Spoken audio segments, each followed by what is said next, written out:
Hi friends, ఈ లోకంలో అత్యంత శక్తివంతమైన అస్త్రాలు ఒకటి ఆ మహాదేవుడి త్రిశూలం, అలాగే ఆ శ్రీ మహావిష్ణువు చేతిలోని సుదర్శన చక్రం. వాటి తర్వాత మరో శక్తివంతమైన అస్త్రం దుష్ట శిక్షణ కోసం ఇంద్రుడు ఉపయోగించే వజ్రాయుధం. అంతటి గొప్ప ఆయుధం ఇంద్రుడి దగ్గరకు ఎలా వచ్చింది? అసలు ఆ ఆయుధం ఇంద్రుడి దగ్గరికి రావడానికి కారణం ఏంటి? ఈ వీడియోలో మీకు చాలా డీటెయిల్గా ఎక్స్ప్లెయిన్ చేస్తాను. వీడియో చాలా ఇంట్రెస్టింగ్గా ఉంటుంది, లాస్ట్ వరకు మిస్ అవ్వకుండా చూడండి. ఒకసారి ఇంద్రుడు స్వర్గలోకంలో ఒక సభని ఏర్పాటు చేశాడు. దేవతలందరూ ఆ సభలో ఉన్నారు. అంతమంది ఇంద్రుణ్ణి సేవిస్తూ ఆయనకి జేజేలు కొడుతున్నారు.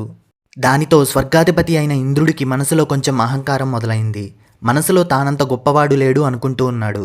అహంకారం అనేది ఎంతటి గొప్పవాడినైనా నేలకు దించేస్తుంది. ఇప్పుడు ఇంద్రుడు కూడా అలాంటి స్థితిలోనే ఉన్నాడు. సరిగ్గా అదే టైంలో ఎవరి విద్య వల్ల దేవతలందరూ గొప్పవాళ్ళయ్యారో వాళ్ళందరికీ గురువు బృహస్పతి ఆ సభకి వస్తాడు. ఇక్కడ ఇంద్రుడికి మనసులో ఆల్రెడీ గర్వం, అహంకారం నిండిపోయాయి.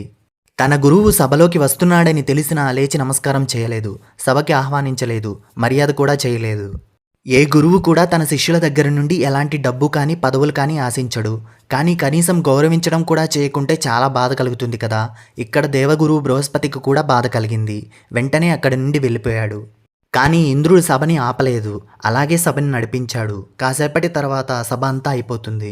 అందరూ ఇంటికి వెళ్ళిపోతారు.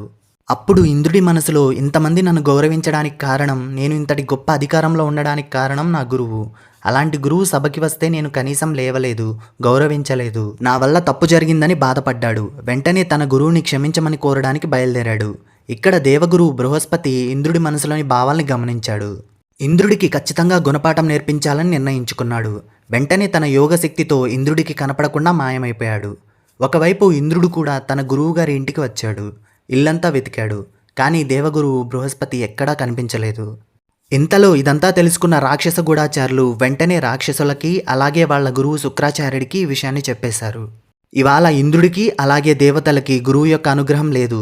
కాబట్టి ఇంద్రుణ్ణి ఇప్పుడు ఓడించడం, స్వర్గాన్ని సొంతం చేసుకోవడం చాలా తేలిక అని రాక్షస గురువు శుక్రాచార్యులు రాక్షసులకి చెప్తాడు. అలాగే తన ఆశీర్వాదాన్ని రాక్షసులకి అందజేసి వారిని యుద్ధానికి పంపుతాడు. వాళ్ళు రాక్షసులు కావచ్చు, కానీ వాళ్ళకి గురువు యొక్క అనుగ్రహం ఉంది.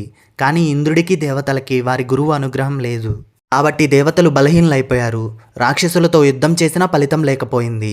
దేవతలు ఓడిపోయారు. ఇప్పుడు స్వర్గం రాక్షసులు ఆక్రమించేశారు. వెంటనే ఇంద్రుడు అలాగే దేవతలు కలిసి చతుర్ముఖ బ్రహ్మ దగ్గరికి పరిగెట్టారు. ఇక్కడ బ్రహ్మదేవుడు అనుకుంటే దేవగురువు బృహస్పతిని అప్పుడే పిలవగలరు. కానీ వీళ్ళకి గురువు అంటే ఏంటో తెలియాలి.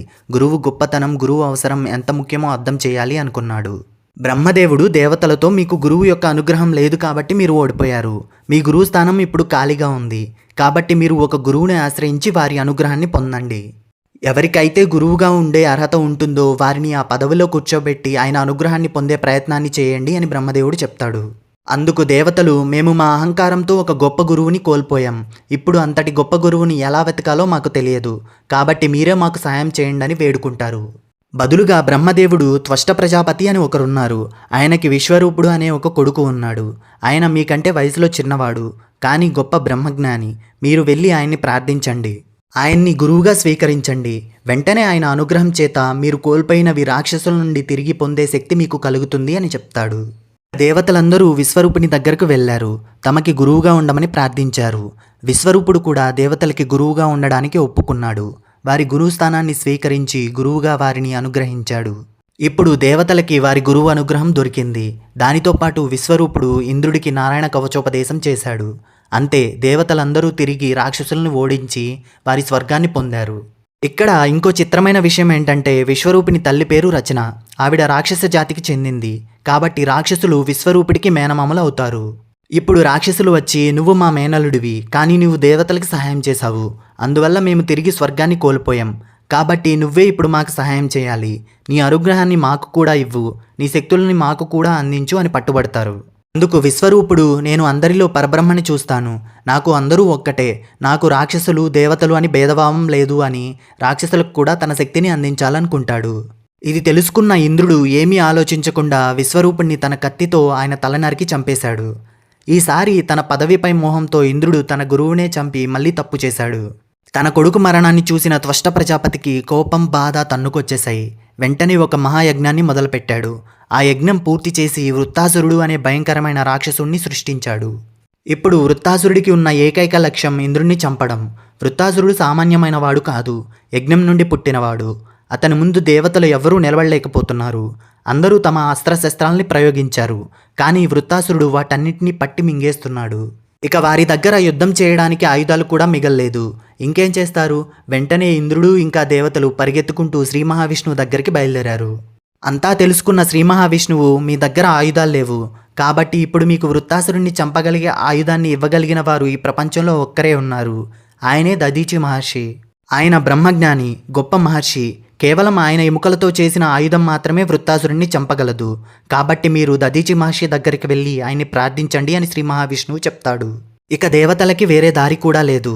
వెంటనే దధీచి మహర్షి దగ్గరికి వెళ్ళి ఆయన్ని వేడుకుంటారు. దధీచి మహర్షి ఒక్క క్షణం కూడా ఆలోచించకుండా తన శరీరం ఒక గొప్ప కార్యానికి ఉపయోగపడబోతుందని మనస్ఫూర్తిగా తన శరీరాన్ని విడిచిపెట్టేస్తాడు.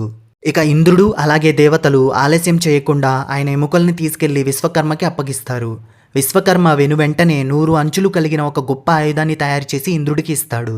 ఇక ఇంద్రుడు ఆ ఆయుధాన్ని పట్టుకొని ఐరావతాన్ని ఎక్కి వృత్తాసురుడిపైకి యుద్ధానికి వెళ్తాడు.